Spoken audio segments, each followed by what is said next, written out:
আজকে আমি নিয়ে হাজির হয়েছি স্পেশাল একটা রেসিপি, কয়লার আগুনে পুড়িয়ে ঝলসানো মুরগি। এই রেসিপিটা আপনারা বিচের পাশে বসে তৈরি করতে পারেন। এই রেসিপিটা হতে টোটাল সময় লাগলো আমার 1.5 ঘন্টা। আমি কয়লা আর এই যে ফায়ার লাইটার কিউবের সাহায্য এই আগুনটা তৈরি করেছি। আপনাদের যদি ফায়ার লাইটার কিউব না থাকে, আপনারা অনেক বেশি করে কাঠের গুঁড়ি ইউজ করতে পারেন কয়লার উপরে। শুধু কয়লা কিন্তু আগুনে জ্বলবে না, কয়লাটাকে জ্বালাতে আপনাদের ফায়ার লাইটার কিউব অথবা জ্বালানি কাঠ, কাঠের গুঁড়া এগুলা লাগবে। দেখে নেই কিভাবে আমি এটা তৈরি করলাম। দুটা বড় সাইজের চিকেন নিয়েছি, এর ওজন প্রায় 2.5 কেজি। আরও লাগছে 8টা লবঙ্গ, 8টা গোলমরিচ, 8টা কাবাব চিনি, 8টা দারচিনি, 8টা এলাচি, 2টা বড় সাইজের তেজপাতা আর 2টা স্টার মশলা। আরও নিয়েছি 1/2 কাপ টক দই, 1/2 কাপ পেঁয়াজ বাটা, 1/2 কাপ সরিষার তেল। এই 3টে উপকরণ 1/2 কাপ। আর 2 টেবিল চামচ করে নিয়েছি আদা বাটা, রসুন বাটা, ভিনেগার, টমেটো সস। এই 4টা উপকরণ 2 টেবিল চামচ। আর 1 টেবিল চামচ করে নিয়েছি এই 3টা উপকরণ। 1 টেবিল চামচ ধনিয়া গুঁড়া, জিরা গুঁড়া 1 টেবিল চামচ, মরিচ গুঁড়া 1 টেবিল চামচ, আর লবণটা নিয়েছি 2.5 টেবিল চামচ। বাস, এটাই ম্যারিনেট করে রেখে দেবো সারা রাত চিকেনটাকে। পরের দিন এটা কয়লার চুলায় এটাকে পোড়াবো। প্রথমে আমি এই মশলাগুলোকে একটু হালকা গরম করে নিচ্ছি। এই প্যানটা আমি অলরেডি গরম করে নিয়েছি। আমি এটার ভিতরে এই মশলাগুলো দিয়ে দিলাম। জাস্ট 2 মিনিট এটা রেখে এটা নামিয়ে ফেলবো, মশলার একটা ফ্লেভার বের হবে। এটা হাই হিটে আছে, আমি 2 মিনিট পরে চুলাটা বন্ধ করে দেব। আমার 2 মিনিট হয়ে গিয়েছে। আমি এখন এই মশলাগুলোকে খুব আস্তে করে গুঁড়া করে নেব।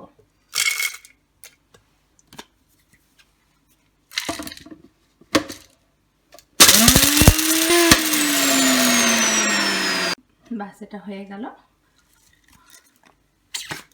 এখন সব মশলাগুলো সুন্দর করে মিক্স করব।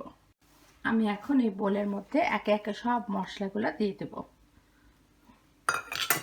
জিরা, ধনিয়া, মরিচ গুঁড়া, আদা বাটা, রসুন বাটা, পেঁয়াজ বাটা, টক দই, লবণ,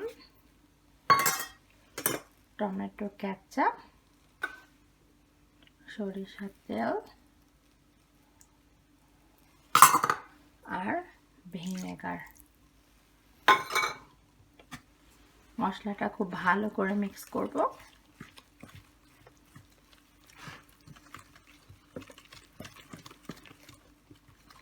এখন এটার ভিতরে আমার সে বানানো গরম মশলাটাও খুব ভালো করে দিয়ে দেব।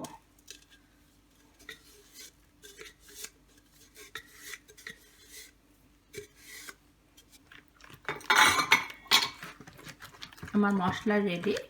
এখন কিভাবে আমি চিকেনের ভিতরে মশলাটা দিব সেটা আপনাদের দেখিয়ে দিচ্ছি। তো মশলাটা আমি এক সাইডে রেখে দিলাম। আমি মশলাটা কিভাবে দেব দেখুন, মুরগিটা চামড়া সহ আস্তই রেখেছি, একদম আস্ত মুরগি। প্রথমে মশলাটা ভালো করে চিকেনের গায়ে সামনে পিছিয়ে মাখিয়ে রাখবো। আর এটা কিন্তু সারা রাত ম্যারিনেট হবে। এখন চামড়াটা যেন ছিঁড়ে না যায় এটা খেয়াল করতে হবে। এই চামড়ার ভিতর দিয়ে চিকেনে এরকম করে 2টা আঙ্গুল দিয়ে খুব ভালো করে মশলাগুলো ভিতরে যতদূর সম্ভব দিয়ে দিতে হবে। আর চেষ্টা করবেন চামড়াটা যেন ছিঁড়ে না যায়। এই যে দেখুন, আস্তে করে এই যে ভিতরে মশলাটা যেন সুন্দর করে যায়, একদম হাত দিয়ে যতটা সম্ভব। এই যে দেখুন, পুরাটাই মশলা কিন্তু এই যে ঢুকে গেল আমার হাত দিয়ে। তো যতটা সম্ভব মশলাটা চামড়ার ভিতরে আস্তে আস্তে কাজটা করতে হবে।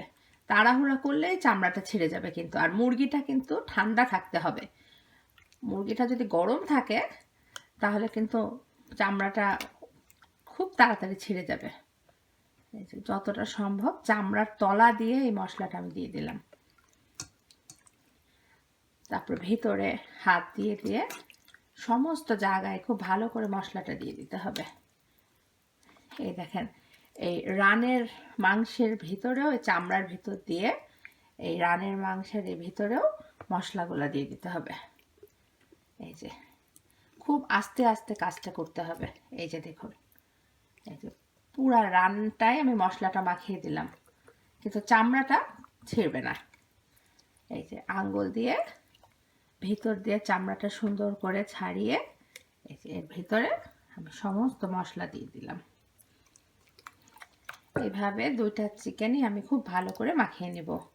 একটু সময় নিয়ে এটা মাখাতে হবে এবং ম্যারিনেট করে রাখবো সারা রাত। এই দেখুন, এই যে আরেক সাইডে রানটা আমি মাখাচ্ছি। এই মাখানোটা কিন্তু আসল। এই আস্ত মুরগি আমি যখন কয়লায় পুড়বে, এই মাখানোটাই আসল। এই যে ভিতর দিয়ে সুন্দর করে চারিপাশ দিয়ে মুরগিটা, চামড়াটা পুরাটাই আলাদা হয়ে আসছে, কিন্তু ছিঁড়ে যাবে না। আর যতটা সম্ভব মশলা ভিতরে বাইরে খুব সুন্দর করে সময় নিয়ে মাখাবেন। এই যে দেখুন, আমার সব মোটামুটি মাখানো হয়ে গিয়েছে। আমি ঠিক একইভাবে আরেকটা চিকেন মাখাবো। এই যে দেখুন, আমি আঙ্গুল দিয়ে দেখাচ্ছি, পুরা মুরগিটার ভিতর দিয়েই কিন্তু মশলাটা ঢুকে গেছে, চামড়াটা আলগায় আছে। এই চামড়াটাই পুড়ে যাবে কয়লার সাথে, আর সেই সাথে ভেতরের মাংসটা সুন্দর করে সিদ্ধ হয়ে যাবে। এই সাইডটাও ঠিক একইভাবে যতটা সম্ভব এই যে চামড়াটা আস্তে আস্তে একটু সরিয়ে সরিয়ে মশলাটা ভিতরে আপনি ঢুকিয়ে দিবেন। এই যে এই সাইড দিয়ে যতটা সম্ভব।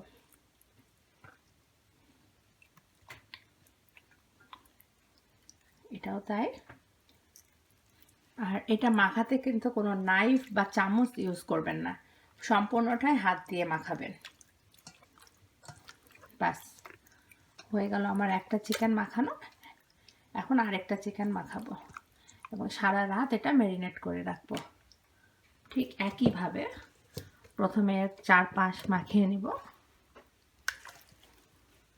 তারপরে একটু ফাঁকা করে হাত দিয়ে দিয়ে দুটো আঙ্গুল দিয়ে আস্তে আস্তে সুন্দর করে এই মশলাগুলো ভেতরে ঢুকে যাবে।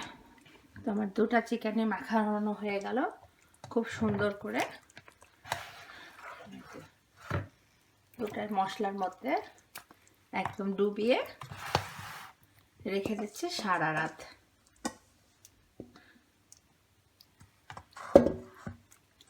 ব্যাস খানো শেষ।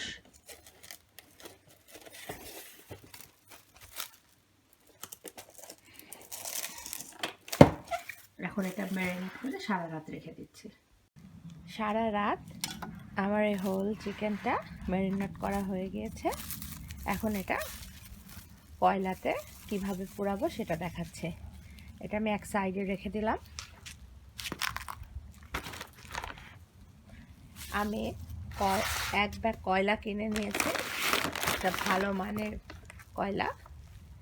আর কয়লা জ্বালাতে সাহায্য করবে এই ফায়ার লাইটার কিউবগুলা। এই দুটা দিয়েই আমি এই চিকেনটা সুন্দর করে পোড়াবো। আমি এখন এর ভিতরে কয়লা দিয়ে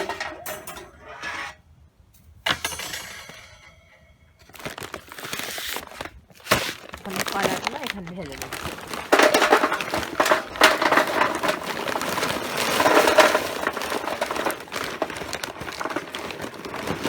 আমি অর্ধেক ব্যাগ কয়লা এখানে ঢাললাম। আপনাদের একটুখানি কাছে নিয়ে দেখাচ্ছে ক্যামেরাটা। এই যে দেখুন, দিব। এখন কয়লাটা জ্বালাতে আমাকে সাহায্য করবে ফায়ার লাইটার কিউব।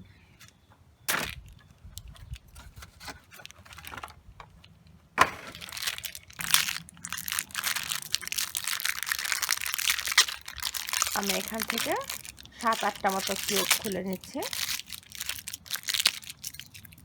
এগুলো ছাড়া কিন্তু কয়লাতে আগুন ধরবে না। এই যে আমি দেখিয়ে দিচ্ছি কিভাবে। এই যে দেখো, একটাতে এই কয়লার ফাঁকে ফাঁকে এটাতে দিয়ে দিব। আমি এটা এখন সরিয়ে নিচ্ছি। এটাতে আগুন ধরা আছে, অন্যগুলো ইজি হবে। আমি একটা টঙের সাহায্যে ইউজ করি, এটা সেফ। এই যে এটাতেও আমি আগুন নিয়ে ভিতরে দিয়ে উপর দিয়ে কয়লা দিয়ে ঢেকে দেব। কয়লাগুলো দিয়ে এটা ঢেকে দেব। ক্যামেরাটা একটু কাছে নিয়ে আসি। এটা ধরো,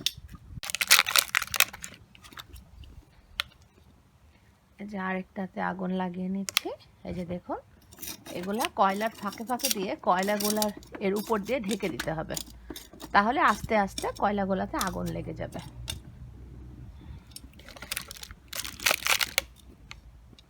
এই যে আরও একটা নিচ্ছে।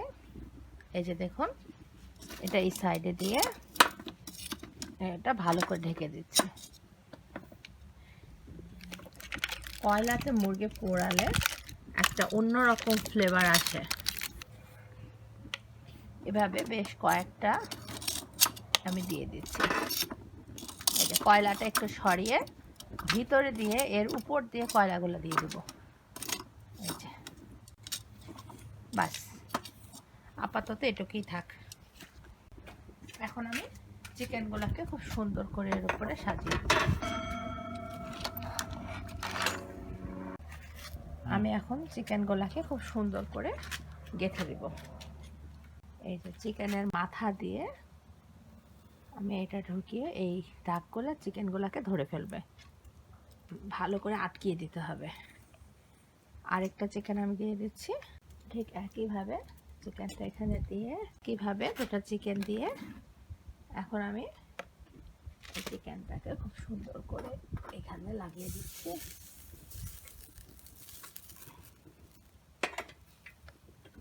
এবং মুরগিটাকে ঠিক আগুনের মাঝখানে যতটা সম্ভব টাইট করে দিচ্ছি। ব্যাস হয়ে গেল। এখন এটা অন করে দিচ্ছি। আমার এটা ব্যাটারিতে চলে, এটা অটোয় ঘুরতে থাকবে।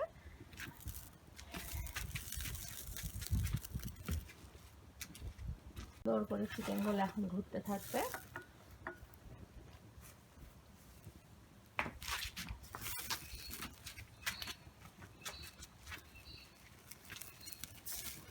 মাঝে মাঝে এই যে বাড়তি মশলাটা আছে এটা উপর দিয়ে মাঝে মাঝে একটু দিয়ে নেব, মশলাগুলো যখন শুকিয়ে যাবে। হয়ে গেল। আমি একটু স্প্রে অয়েল উপর দিয়ে ছিটিয়ে দিচ্ছি, মাঝে মাঝে একটু স্প্রে অয়েল ছিটিয়ে দিব। আপনারা এই চিকেনটা সমুদ্রের পাড়ে করতে পারেন।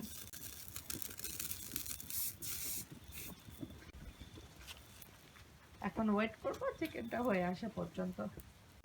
যদি আমি দেখি যে আগুনটা একটু কমে আসছে, তখন আরেকটা কিউব দিয়ে দিব, ফায়ার লাইটের কিউব। এই চিকেনটা আমি সাধারণত বিচের পাশে করি। মাঝে মাঝে একটু মশলা মাখিয়ে দিবেন আর স্প্রে অয়েল ছিটিয়ে দিবেন। 15 মিনিটের মাথায় একবার আসলাম। এই যে দেখুন, কালারটা অনেকটাই চেঞ্জ হয়ে গিয়েছে।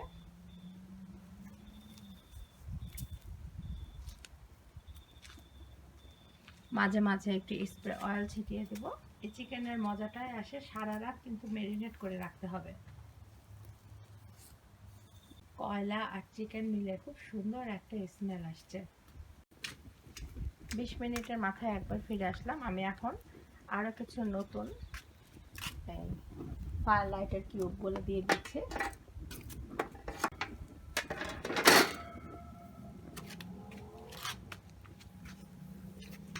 আবার আমি চিকেনের গায়ে একটু স্প্রে অয়েল করে নিচ্ছি। আমি এই চিকেনটা খাওয়ার সময় চামড়াটা ফেলে দেই, ভিতরের মাংসগুলো খুব সুন্দর করে সিদ্ধ হয়ে যায়, একটা স্মোকি ফ্লেভার থাকে, খুব মজা লাগে খেতে। আপনারা আমি যেভাবে দেখালাম এইভাবে তৈরি করে দেখবেন, খুব মজা লাগে। বিশেষ করে বিচের পাশে বসে এই আইটেমটা করতে খুব মজা লাগে, খেতেও ভালো লাগে। 40 মিনিট পর ফিরে আসলাম। দেখুন আমার চিকেনগুলা প্রায় হয়ে গিয়েছে। আমি এর ভিতরে আরও কয়েকটা ফায়ার লাইটার কিউব দিয়ে দিয়েছি। আপনাদের যদি ফায়ার লাইটার কিউব না থাকে বা কম থাকে, আপনারা অবশ্যই কাঠ ইউজ করবেন। ছোট ছোট কাঠের টুকরা কয়লার উপর দিয়ে দিবেন, তাহলেই হবে। একদম ঘড়ি দেখে 1.5 ঘন্টা পর ফিরে আসলাম, আমার চিকেনগুলো হয়ে গিয়েছে। এখন এটা সুন্দর করে নামিয়ে পরিবেশন করব এবং আমি আপনাদের কেটে দেখাচ্ছি। এই চিকেনটা আমি ফ্রাই করে থাকি, এত টেস্টি হয়, এত মজা হয়, আপনারা একবার বাই করে দেখবেন।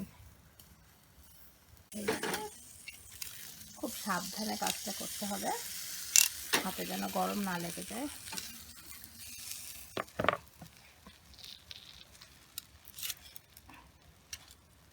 আর একটা আমি পরে আনছি, না আমি একটা আপনাদের কেটে দেখাচ্ছি। আমি কিন্তু চামড়াটা সবসময় ফেলে দিই, চামড়াটা খাই না। এর ভিতরের মাংসগুলা খুব সুন্দর করে হয়ে গিয়েছে। আমি আস্তে করে চামড়াটা একটু সরিয়ে দিলাম, এই যে দেখুন।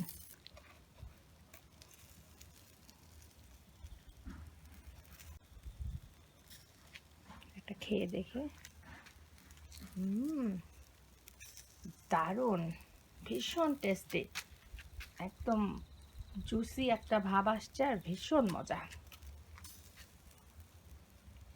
ব্যাস হয়ে গেল। আশা করি এই রেসিপিটি আপনাদের ভালো লাগবে, উপকারে আসবে।